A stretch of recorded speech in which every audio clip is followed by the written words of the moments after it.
¿Qué tal? Buenos días. ¿Quién se tiene que poner de acuerdo para que Canarias no asuma todo el compromiso en la tutela de menores inmigrantes no acompañados? ¿Las comunidades autónomas entre sí, como pide el gobierno estatal, o los señores diputados que sean necesarios para sacar adelante una ley obligatoria, como asegura el gobierno de Canarias? En la isla vamos camino de los 6.000 menores acogidos, mientras otras comunidades autónomas apenas pasan del centenar. No parece que la solidaridad entre comunidades o la buena predisposición vayan a servir de mucho si no hay obligación de acogida.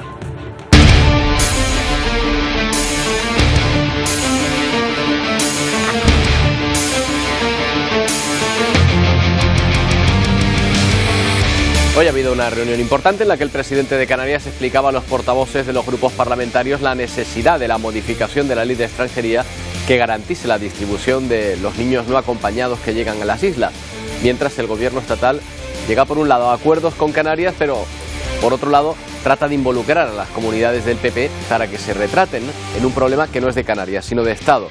Pero el presidente canario, Fernando Clavijo, sospecha que la gestión de los menores migrantes se ha convertido en un arma arrojadiza, una más, entre gobierno y oposición. Pero hoy comenzamos con una noticia que conocimos el viernes pasado y que esperamos que se note pronto en el precio de los supermercados. Ya saben que uno de los productos alimenticios que más ha subido de precio es el aceite de oliva, un producto nacional que ha triplicado su precio desde enero de 2021. Su consumo ha caído, por esta razón, un 20%. Para intentar paliar esa tendencia, el gobierno ha suprimido el IVA de ese producto y posteriormente lo va a incluir como alimento de primera necesidad. Se aplicará un IVA súper reducido. Esta medida debe aprobarse mañana martes. Álvaro Lavarría es director gerente de Oloestepa S.A. ¿Qué tal, Álvaro? Buenos días. Hola, muy buenos días. Bueno, ya sabe usted que en Canarias no se paga IVA, sino IJIC, y este ya estaba eliminado en este producto. ¿Cree que en la península la rebaja del IVA puede arrastrar los precios hacia abajo, incluso quizá aquí también en Canarias? Bueno, a ver, no va a arrastrar. Lo que va a suceder el próximo día 1 de julio es que no tendrá un IVA del 5%, que es el que actualmente está en vigor. Esta medida del 5% viene desde enero del 2023, que anteriormente era el 10%, con motivo de la guerra de Ucrania y con un poco de, por diferentes razones, la escasez también de aceite de oliva, es verdad que se encareció y entonces se decidió por el gobierno pasar del 10% al 5%. Después, a finales de este año pasado, 2023, el gobierno avanzó que probablemente para el primer semestre del 2024 quitaría el 5% de IVA pasándolo al 0. Se ha demorado, ha pasado prácticamente, estamos hoy a día 24 de junio, ha pasado el primer semestre y ahora parece que mañana en el Consejo de Ministros pues se tomará finalmente la decisión de pasar al 0% y cuando finalice el 2024 dejarlo dentro del grupo de alimentos de primera necesidad con un IVA súper reducido del 4%, que será para enero del 2025. ¿Qué supone para la economía doméstica el que quiten el IVA aquí en la península? Pues aproximadamente va a suponer un ahorro para los consumidores que va a estar entre el 0,35 céntimos hasta 60 céntimos de euro por litro de aceite, dependiendo de la calidad de cada uno de estos tipos de la familia de aceite de oliva y del precio que actualmente tenga. Es decir, que se quedará para beneficio de los consumidores. Y esto supondrá, esperemos, un aumento o una recuperación de parte del consumo que se ha perdido precisamente por su alto precio. Claro, no parece mucho, una botella a lo mejor de 10 euros que se ahorre entre 35 y 60, pero bueno, todo suma. Pero también la mejora de la cosecha invita a pensar en una reducción mayor dentro de poco, ¿no? ¿Es así? Así es. Las previsiones para la cosecha 2024-2025, a partir de prácticamente empieza la recolección a final de octubre, mediados de octubre, noviembre, pues en la medida en que haya más oferta, que haya aceite nuevo, va a relajar la tensión que actualmente hay y los precios en origen del aceite de oliva tendrán posiblemente a bajar, y no solamente porque hay más producción en España, que va a estar en una media de cosecha del orden de 1.400.000 toneladas, sino también porque en el resto del Mediterráneo los países productores importantes como son el caso de Túnez, Turquía, Grecia, Italia en menor medida porque va a tener un poco menos de cosecha, pues todos los países van a tener más que este año pasado, incluido la parte atlántica, Portugal también va a tener más producción y por tanto podremos con esa mayor oferta pues esperar que los precios vuelvan a la normalidad de años pasados. Eso me imagino que es cuando entra la nueva cosecha en los lineales, ¿no? ¿Cuándo viene a ser eso, más o menos? Le decía que a mediados de octubre, final de octubre, 1 de noviembre, es cuando comienza la recolección de aceitunas en la península. Bueno, pues veremos si ahí ya se empieza a notar. Muchas veces el consumidor, Álvaro, tiene dudas sobre la procedencia del aceite. ¿Ha habido que importar aceite de otros países para tratar de abaratar su coste, para ofrecer mejor oferta o no? El aceite no se trae, no se importa para intentar abaratar los precios. Se importan porque es necesario, porque es insuficiente el aceite que se produce en España. Normalmente, históricamente, se importan aceites del orden de entre 150.000 y 200.000 toneladas de aceite de oliva, especialmente de la zona de Portugal, por proximidad, y de Túnez. Son los dos grandes proveedores de aceite para España. Pensemos que en condiciones normales de precio, España suele consumir 500.000 toneladas de aceite de oliva y suele exportar más de 1 millón de toneladas de aceite de oliva. 1.500.000 serían las necesidades. Bueno, pues si estamos hablando que este año en España se han producido solo 850.000 y el año pasado, 2023, se produjo 650.000, verán que el déficit es importante y por eso están necesarias las importaciones. Gracias a las importaciones podemos atender los mercados de terceros países en los cuales, bueno, pues podemos servir y los años en que haya excedentes en España, lógicamente las importaciones serán muchísimo menores. Pero sí, la importación hay que verlo como algo bueno. Claro, esto de que suban tanto los precios puede dar la idea de que a ustedes les beneficia o no, o a ustedes también les perjudica la subida excesiva del producto. ¿De qué manera? Si es así. A ver, nosotros, los productores, Oleostepa es una empresa cooperativa de cooperativas. Nosotros tenemos 19 cooperativas socias, Almasara, que engloban y acogen a más de 7.000 familias olivareras aquí en la comarca de Estepa, que es denominación de origen Estepa, un territorio de más de 60.000 hectáreas de olivar. Bueno, pues cuando los precios han subido es porque nosotros no tenemos producción. Un año normal, Oleostepa puede producir 38 o 40 millones de kilos de aceite y para que se hagan una idea, este año hemos producido solamente 19 millones de kilos de aceite. Entonces, ¿sube el precio? ¿Quiere decir que hay más ingresos? No, porque tenemos bastante menos kilos. ¿Qué es lo que queremos los productores? Que haya unas producciones importantes a un precio razonable y justo, que sea rentable las explotaciones del olivar y, por supuesto, que fluya, que haya muchísimo consumo de aceite de oliva en España y en los mercados internacionales. Nosotros estos años de estrés, de falta de agua, de lluvia, de temperaturas altísimas que han sido tan importantes los daños que han hecho como la escasez de agua, las temperaturas altas en momentos críticos de floración que ha quemado toda la flor y no ha podido haber producciones, eso ocasiona un deterioro, un problema económico importante para los productores. Álvaro Lavarría, muchas gracias por habernos atendido. Buenos días. Gracias a vosotros, un placer. Bueno, pues una de las noticias de esta semana, la bajada del IVA. Vamos a ver si con el aumento de la cosecha empieza a notarse ya en los supermercados. Otra noticia en esta jornada que nos lleva hasta el norte de España. En Cantabria se está llevando a cabo el rescate en una cueva de 2 espeleólogos. No es la primera vez que se tiene que ir en busca de practicantes de esta especialidad. En este caso son una pareja que se adentraron en la cueva de Garmasiega. Durante la noche los equipos de rescate se adentraron en la cavidad por la entrada y por la salida, pero haciendo la ruta que se esperaba que hiciesen no los han localizado. El gobierno cántabro ha pedido la ayuda de la UME para su rescate. Se maneja la hipótesis de que hayan podido equivocarse de camino y tomar algún ramal no señalizado.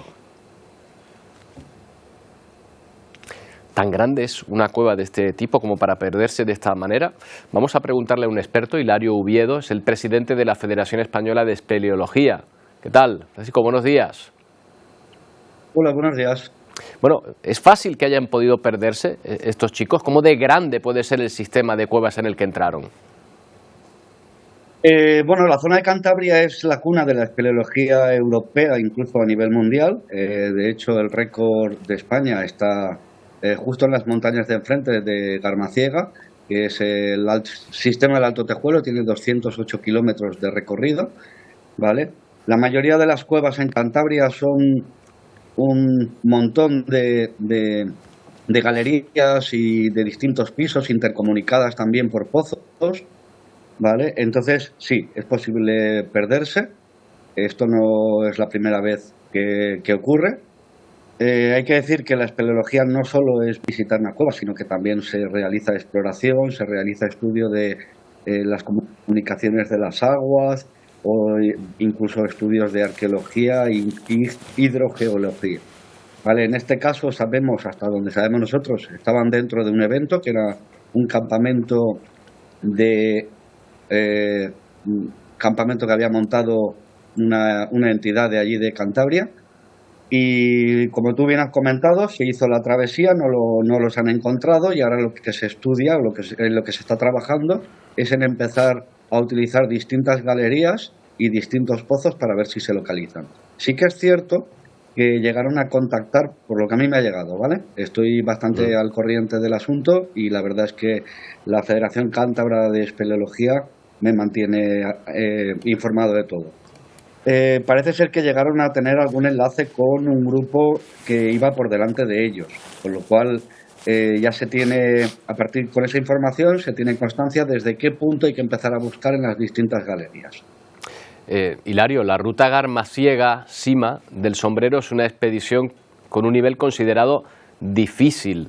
Ya no solo la anchura, creo que se tarda 20 horas en hacerlo, sino que el terreno es difícil, ¿verdad? Es dificultoso. ¿Por qué?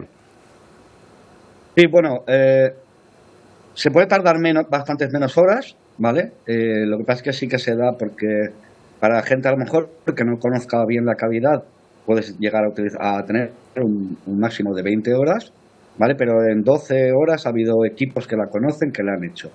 Pues tiene varios motivos. Uno es que el sistema calizo de allí es una esponja, entonces todo el agua que cae va a filtrar enseguida. Dos es que tiene galerías muy, muy estrechas, ¿vale? Incluso con cursos de agua activos. Es una cavidad además muy fría y extremadamente física. La alta humedad, el frío, las corrientes de aire, y la cantidad de horas, todo va fatigando el cuerpo. Con lo cual, efectivamente, es una cavidad considerada difícil, pero por el conjunto de todas las cosas. Claro, el principal peligro probablemente el frío que puedan tener en un momento dado o también quizá alguna caída. ¿Qué es lo que barajan? Bueno, puede haber también habido alguna lesión, ¿por qué no?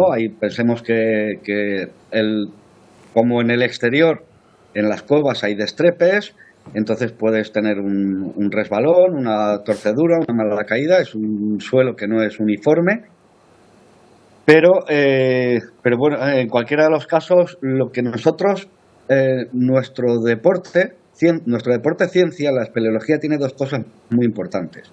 Uno es que no tenemos un índice de siniestrabilidad para nada alto, ¿vale? Sí que es cierto que es muy llamativo pues, porque es un deporte de ciencia poco conocido, ¿no? Pero al margen de todo, nuestra gente suelen tener un nivel de preparación muy alto, entonces suelen llevar puntos de calor, ¿vale? Porque si se quedan atrapados, por si pasa cualquier historia, y siempre suelen llevar comida suficiente por lo que pueda ocurrir. Pensemos que un rescate dentro de una cueva no es como un rescate en el exterior, y tener previstas que tengas una retención, por a lo mejor por una crecida o porque un compañero se ha quedado ha tenido una lesión, ¿vale? Pues lo primero que haces es montar un punto caliente, ¿vale? Y luego aguantar con comida y con el punto caliente hasta que vengan los equipos de rescate. Entonces esa parte no es tan preocupante.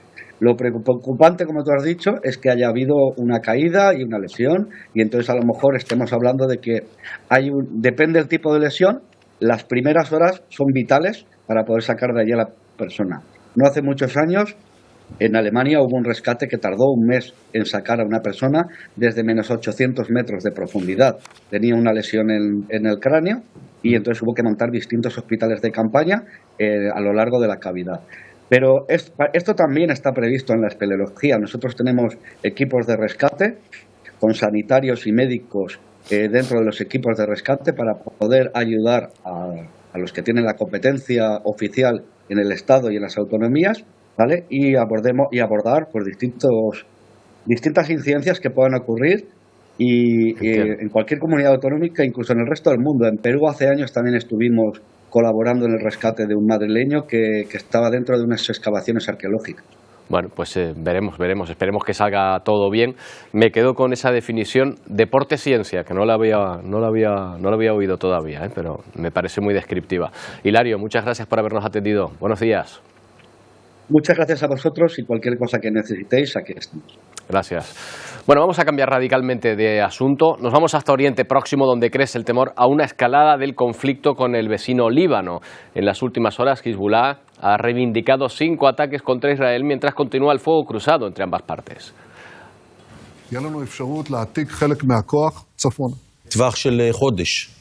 Ha ocurrido después de que el primer ministro de Israel, Benjamin Netanyahu, afirmara en televisión que los intensos combates en Gaza están en su fase final, pero que la guerra va a continuar, dice, hasta acabar con Hamás. Ya saben que la cúpula de su ejército no veía posible esa estrategia y por eso él eliminó al Consejo de Guerra. La idea de Netanyahu es desplegar más fuerzas a lo largo de la frontera norte con Líbano.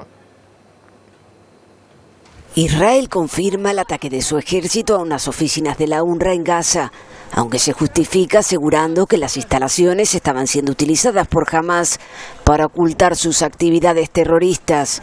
8 palestinos han muerto en los bombardeos y hay decenas de heridos. Algunos llenaban agua, otros recibían cupones, escuchamos algo caer y salimos corriendo, cuenta este testigo. 3 cohetes impactaron sobre el edificio y de repente todo se llenó de humo, relata este otro. La agresión ha ocurrido en medio de una nueva crítica de Benjamin Netanyahu a su principal aliado, Estados Unidos, al que acusa de retener el envío de armas a Israel. El primer ministro afirma que desde hace 4 meses se han reducido los suministros y que pese a la insistencia en privado a la administración de Joe Biden, la situación no ha cambiado. La denuncia llega días antes de que su ministro de Defensa viaje a Washington. Y apenas 48 horas después de que decenas de miles de israelíes protagonizaran las manifestaciones más multitudinarias desde el inicio de la guerra, para reclamar su dimisión y un acuerdo que permita el regreso de los rehenes en manos de Hamás. Y los rebeldes hutíes de Yemen han reivindicado un nuevo ataque contra el portaaviones estadounidense Eisenhower en el Mar Rojo.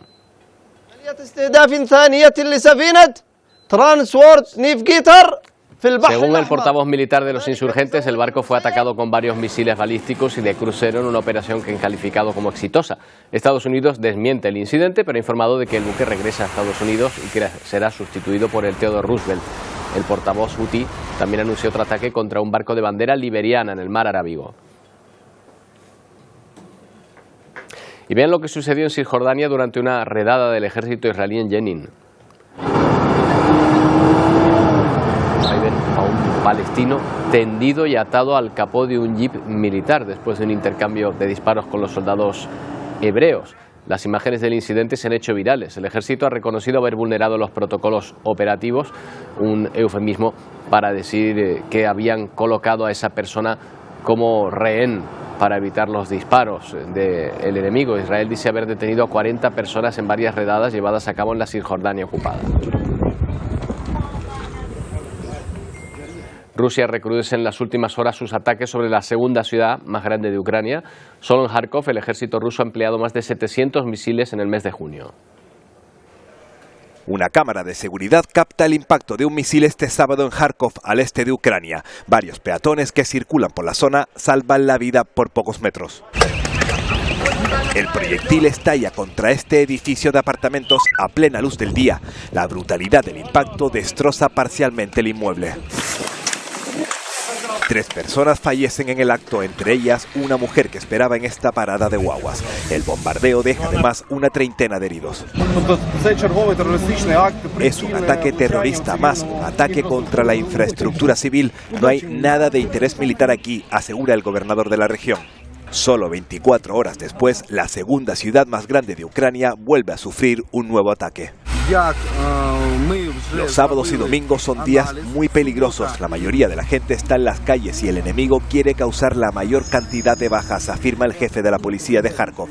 Una persona fallece y otras 10 resultan heridas. El ataque destroza esta escuela infantil. Es horrible, son unos bárbaros. ¿Por qué atacan una escuela? No lo entiendo, no son humanos, comenta el director del centro educativo. Zelensky denuncia este continuo asedio del ejército de Putin a la población civil. Desde junio, los rusos han utilizado más de 2.400 bombas aéreas guiadas contra Ucrania. De ellas, unas 700 han sido dirigidas a la región de Kharkov, asegura el presidente ucraniano. En la península ucraniana de Crimea, anexada por Moscú, mueren 5 personas, entre ellas 3 niños. Más de 100 heridos precisan de asistencia médica. Rusia asegura que el ataque es perpetrado por las fuerzas ucranianas con misiles suministrados por Estados Unidos. Y Rusia ha dado por finalizada a primera hora de esta mañana la operación antiterrorista desarrollada en la región de Dagestán. El pánico se desató ayer cuando varios hombres armados abrieron fuego contra una sinagoga y 2 iglesias ortodoxas. Fallecieron 19 personas. Domingo 23 de junio, celebración de Pentecostés para los ortodoxos rusos. Este vecino que ven sube las escaleras de su casa, se asoma a la ventana y ve y graba cómo varias personas armadas están atacando un templo cercano. Estamos en Makhachkala, capital de Dagestán en el sur de Rusia. Es una ciudad de mayoría musulmana donde conviven varias religiones, normalmente en paz. Los ataques se han producido contra una sinagoga y varias iglesias ortodoxas, y no solo en esta ciudad. De forma prácticamente simultánea también han atacado un puesto de policía y han sembrado el terror en la vecina ciudad de Derbent. Dice el gobernador de esta región que la situación está bajo control y que saben muy bien quién estaba detrás de los ataques y qué querían lograr. En total, 19 personas, según las cifras oficiales, han perdido la vida y los heridos superan la veintena. También 6 de los atacantes fueron abatidos. A primera hora de esta mañana, Rusia ha dado por concluida la operación antiterrorista y también la situación excepcional, que ha durado unas 24 horas. Aquí en las islas, como les contábamos al inicio, el foco está puesto en las negociaciones para lograr el reparto de los menores por toda España, de los menores inmigrantes que tutela Canarias, pero mientras siguen llegando embarcaciones. Esta madrugada se ha rescatado un cayuco al sur del Hierro. Durante el rescate se confirmaba además el fallecimiento de un hombre adulto. Nos vamos a esa isla. Eduardo Pulido, cuéntanos cuál es la última hora. Con este nuevo fallecimiento ya se elevan a 12 las personas que han perdido la vida durante este año en la ruta entre África y el Hierro, 23 en total, si contamos también los fallecidos del pasado año. Este cayuco arribaba al puerto de la Restinga pasadas las 2 de la madrugada, 47 personas a bordo. Además del fallecido, otros 2 migrantes tuvieron que ser trasladados a este hospital insular, nos confirma Sanidad, que con síntomas moderados de hipotermia. Hasta el 31 de mayo han llegado al archipiélago canario 18.000 personas en cayuco y hasta hoy, 24 de junio, solo a la isla del Hierro ya se supera la cifra de 9.000 personas. Esta isla se ha convertido en el mayor puerto de entrada al continente europeo. Y mientras los cayucos siguen llegando, el Gobierno de Canarias continúa con sus esfuerzos para lograr que el reparto de los menores migrantes en Canarias se produzca también en otras comunidades. Elena Falcón, a esta hora Fernando Clavijo aborda su Consejo de Gobierno tras reunirse con los portavoces parlamentarios para intentar un acuerdo para que ese reparto de menores sea obligatorio.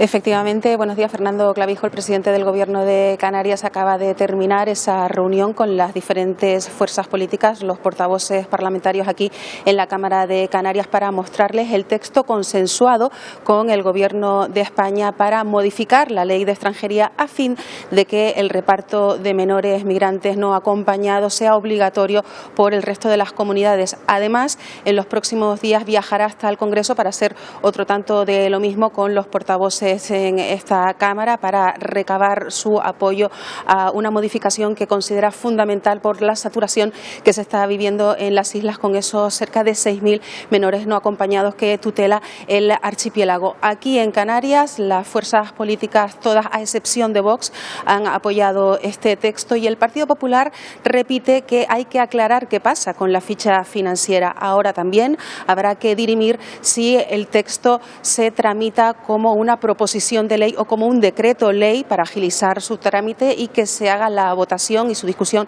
en el Congreso de los Diputados lo más pronto posible, presumiblemente este próximo mes de julio.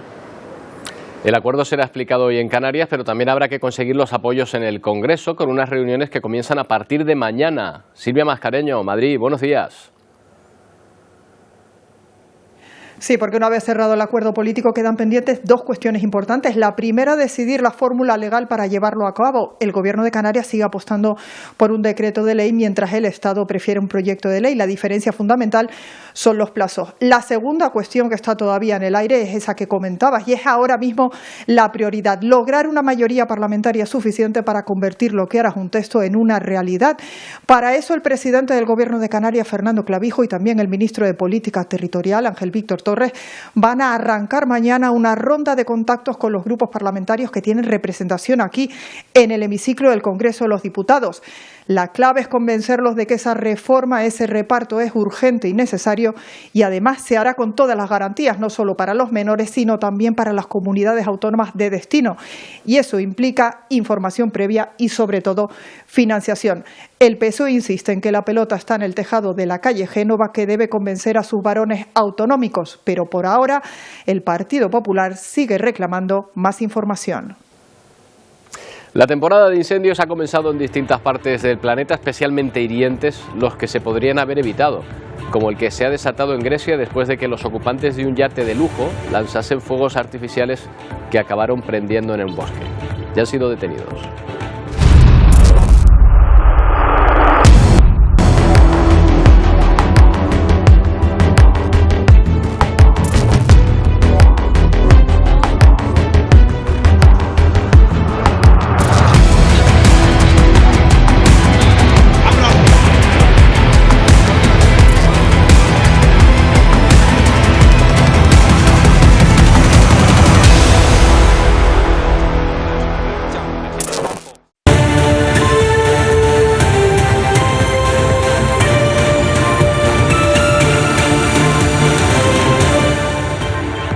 Bueno, toca hablar de deporte. Mientras se desarrolla la Eurocopa, ya saben que esta noche juega a España, al otro lado del Atlántico ya ha comenzado también la Copa América, que sería su equivalente. La Argentina de Leo Messi defiende título y ha debutado con victoria. Otra de las grandes favoritas es la selección brasileña, que juega esta madrugada su primer partido contra Costa Rica. Una de las estrellas de Brasil es Vinicius. El jugador del Real Madrid aspira a hacerse con la Copa América para soñar también con el Balón de Oro. Los compañeros de Brasil han grabado un reportaje sobre ese jugador aquí en Canarias, aprovechando su viaje a nuestras islas. ¿Quién podría imaginar que aquel niño de las categorías menores del Flamengo llegaría tan lejos? El que lo alzó al equipo principal. El estratega C. Ricardo sostuvo que desde chiquito Vinicius Junior tenía facilidad en resolver los problemas proporcionales a su edad. En cuanto se convirtió en profesional, igual lo hizo con buen desempeño. Según Mauricio Barbieri, quien también fue su profe, todos ya se daban cuenta que era un jugador distinto. Pronto él lo metió en el 11 titular y el delantero marcó la diferencia con goles. Así también lo está haciendo en España. Allá se ganó casi todo. El país, 2 veces a Europa anotando goles en la final de la Champions. El mundo. Pero también le tocó enfrentarse a incontables insultos. Mientras el color de la piel sea más importante que el brillo de los ojos, habrá guerra. El futbolista tiene esta frase tatuada en su pierna y garantiza que la pone en práctica. Vini ya tendría que haberse convertido en el principal ídolo del fútbol brasileño de la actualidad. Neymar aún lo es. Le faltó ser figura en la pasada Copa. Realmente aún le falta ganarse algo con la selección. Él espera que sea ahora en la Copa América, pues esta generación tiene condición de lograr grandes éxitos. El delantero campeón de la Copa del Mundo del 2002, Denilson, sostuvo que por su valentía al enfrentarse a tantas cosas, el merengue ya es el más querido por los niños y por muchos adultos. Y muchos adultos también.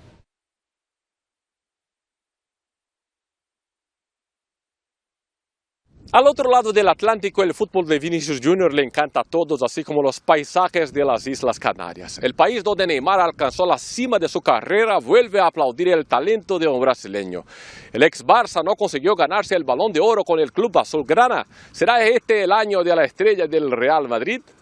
Evidentemente está muy bien colocado para ser Balón de Oro. El otro que podría aspirar es Toni Kroos, ¿no? Hubo quien pensó que iba a quedar en nada, recibió muchas críticas por su falta de gol. Pues sí, yo creo que este año Vinicius Junior tiene que llevarse el Balón de Oro. Según Neymar, Vini ha jugado muy bien, está hinchando por él, no hay otro que más se lo merece. No tiene otro. Pero el crack también ha sido criticado. Como Neymar, que cuando hacía un regate, pues parecía que se burlaba de los rivales por el regate o después bailaba. Vinicius, además, que se enfrenta directamente muchas veces innecesariamente con rivales, con el árbitro. El provocador es. Sí, pero aparte de eso, cuando le llaman mono, por ejemplo, no hay racismo. Sí, pero es que es un provocativo. Ni su forma de ser justifica el racismo que pueda sufrir, ni que sufriese ese racismo justificaría que esa forma de ser. Jesús, aquí estamos más cerca de África que de Europa. ¿Cómo ustedes, los canarios, ven los episodios de racismo en contra de Vini Junior? Pues muy mal. Creo que ha habido recientemente además una sanción ejemplar para esas personas que en concreto insultaron al brasileño y que espero que cunda como ejemplo y se logre erradicar de la grada de los estadios esos episodios de racismo que dejan tan mal a los españoles y al fútbol español. De hecho, el racismo jamás logrará impedir a uno de brillar, más aún a quien le da al fútbol este color tan bonito.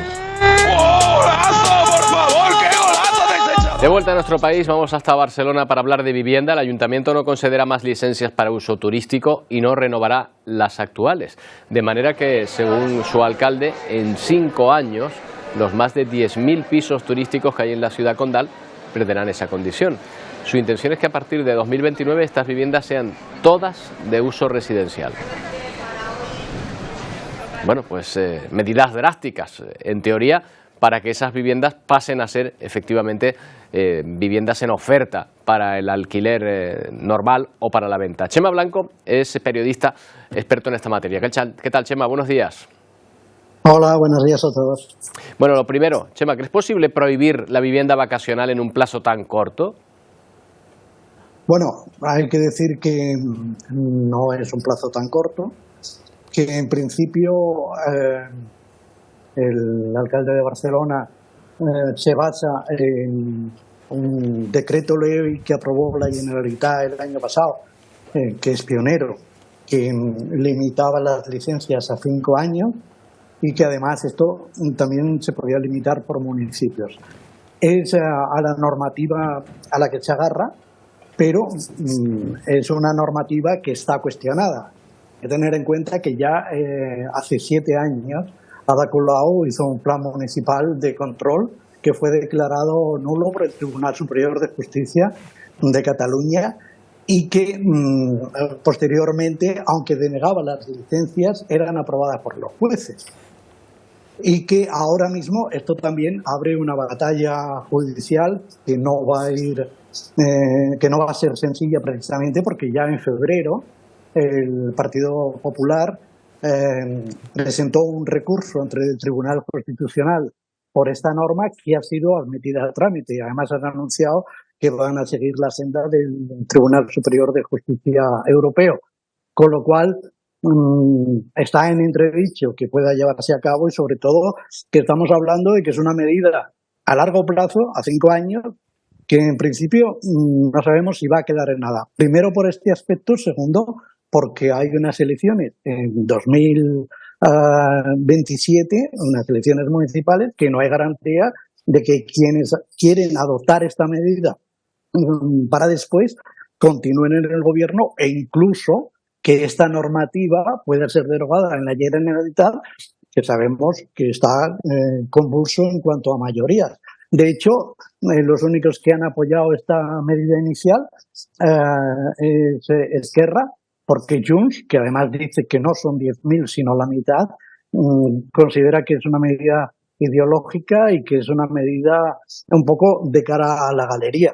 Con lo cual quedan muchas dudas de que pueda ser efectivo. Hombre, sobre el papel se entiende fácil. Si hay 10.000 viviendas que se usan ahora para vacacional y se prohíbe, esas 10.000 viviendas pasarían a uso residencial, alquiler o venta. ¿No es así? ¿No es tan sencillo? Bueno, estamos hablando de un 0,77% del total de viviendas, pero que no estén... claro, es que eso es una cuenta fácil que se hace. Se dice, si se quitan del alquiler turístico, pasan al alquiler de vivienda habitual. Pero ni siquiera el Sindicato de Cataluña, que es bastante beligerante, considera positiva esta solución porque no hay garantía de que vayan a la vivienda habitual, sino que pueden ir al temporal. Recordemos que Cataluña ya quiso reglamentar esto, legislar esto, que el Ministerio de Vivienda también está en ello, pero no hay ninguna garantía de que pasen a la vivienda habitual, porque se pueden poner a la venta, se pueden poner en alquiler temporal, habitacional, hay otra solución, o directamente dejarlas vacías, claro. Claro, hombre, todo el mundo está mirando, todo el país está mirando a estas medidas porque podría extenderse el ejemplo, pero internacionalmente creo que Nueva York ya llevó a cabo una medida similar. No sé si tienes noticia de cómo le ha ido, si le funcionó. Lo primero que hizo es que subió el precio de los hoteles de forma considerable. De hecho, esta es una de las críticas que se han propiciado después de este anuncio del pasado viernes, que dicen que es una forma de favorecer a la patronal hotelera, de ir en contra de lo que es el turismo familiar, pero es que además de aumentar de forma considerable, creo que era recordar un 20% el precio de los hoteles, que por cierto aquí en Canarias hoy se ha anunciado que han subido un 5% y un 8% a nivel nacional, por encima de la inflación, no hizo que eso revirtiera en lo que era el problema habitacional. Que por otra parte, anunciar esta medida para solucionar el problema habitacional cuando estábamos hablando a 4 años y medio vista, hombre, pues parece un poco, como ha sido criticado, como una cortina de humo, porque habría otros planes que se podrían hacer, por ejemplo, un plan para hacer alquileres, viviendas sociales, porque en ese plazo de tiempo sí quedaría un tiempo para hacerlo. Dicen que es una cortina de humo, entre otras cosas, porque el mismo día se planteó una medida que va a adoptar el Ayuntamiento de Barcelona y que no ha sido muy comentada porque ha sido tapada por esto, como es la flexibilización de la obligación de que las promotoras destinen el 30% de nuevos pisos a vivienda protegida.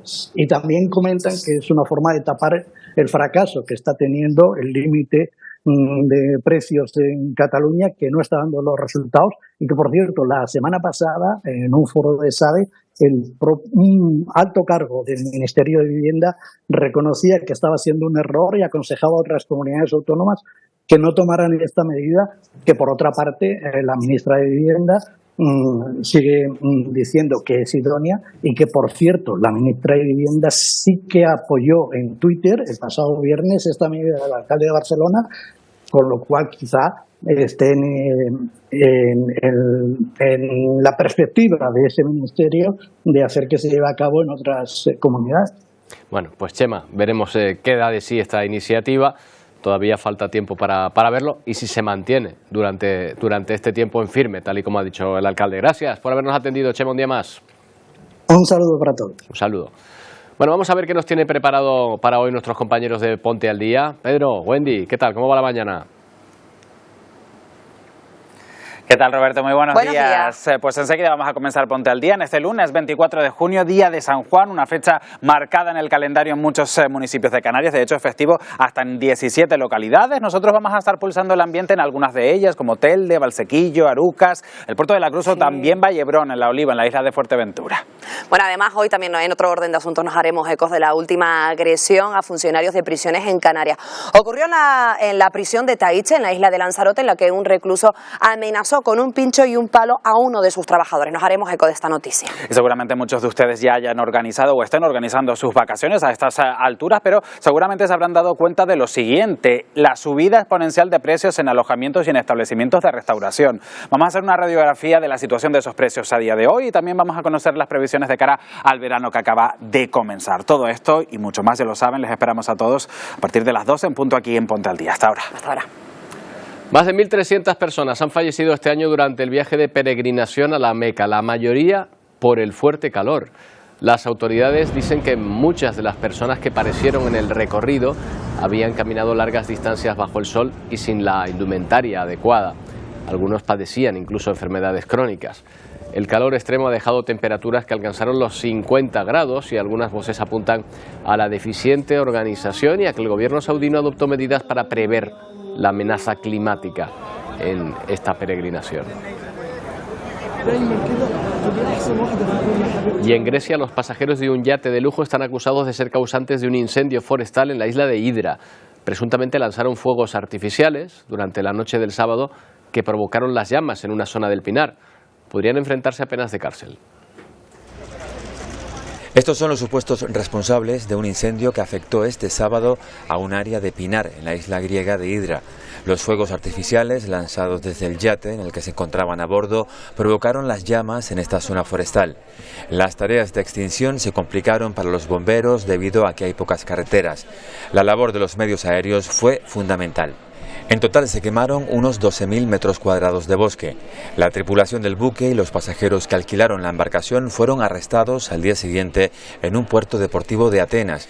Si son declarados culpables, podrían enfrentarse a penas de prisión y a una multa económica. El suceso ha generado indignación en el país debido a que Grecia se encuentra en medio de una fuerte ola de calor con decenas de incendios forestales activos. El viernes, un bombero voluntario de 55 años murió a causa de las heridas que sufrió mientras combatía precisamente uno de estos fuegos. Y Somalia ha vuelto a sufrir graves inundaciones. Según un informe de la ONU, cerca de 100.000 personas se han visto obligadas a dejar sus hogares por las fuertes lluvias. En la capital Mogadiscio, la situación se ha complicado en las últimas horas. Las calles se han convertido prácticamente en ríos. Los servicios e infraestructuras básicas, ya de por sí bastante precarios, han quedado dañados y han aparecido casos de cólera entre la población. Y medio centenar de personas han muerto tras las últimas inundaciones en el sur de China. Las lluvias torrenciales han provocado la destrucción de carreteras y puentes, el corrimiento de tierras y el colapso de los servicios esenciales. Los daños materiales son cuantiosos. Lo peor es que las predicciones apuntan a que las precipitaciones van a continuar en las próximas horas. Y en México, la tormenta Alberto abandona el país causando verdaderos estragos. Las precipitaciones han provocado 3 nuevas víctimas mortales, cuantiosos daños materiales e importantes inundaciones. En el municipio de Hidalgo, la crecida del río Purificación obligó a los servicios de emergencia a evacuar en helicóptero a 25 personas que se habían quedado aisladas, entre ellos 5 menores. Y en cuanto al tiempo, la última semana del mes de junio parece que va a transcurrir bajo el régimen de los alisios. Con esta situación, mañana las nubes bajas volverán a ser protagonistas por el norte de las islas y en la mitad oriental. Incluso podrían dejar algunas lloviznas dispersas. El tiempo más soleado lo disfrutaremos en el sur, en las islas más montañosas. Las temperaturas apenas cambiarán en la costa, aunque sí que bajarán ligeramente en los pueblos de medianías y cumbres.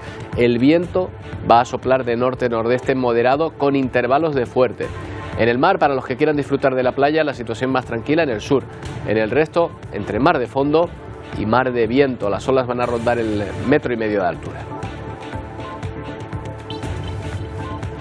Y nos vamos a ir con las celebraciones de la noche de San Juan. Las playas de toda la geografía española acogieron decenas de miles de personas alrededor de las tradicionales hogueras que dan la bienvenida también al verano. Con estas imágenes nos despedimos. Feliz cumpleaños, por cierto, a la ciudad de Las Palmas de Gran Canaria, que hoy cumple 546 años. Y a todos los Juanes, por supuesto, también. Nosotros volvemos mañana a partir de las 11 en una nueva edición de Atlántico Noticias. Adiós.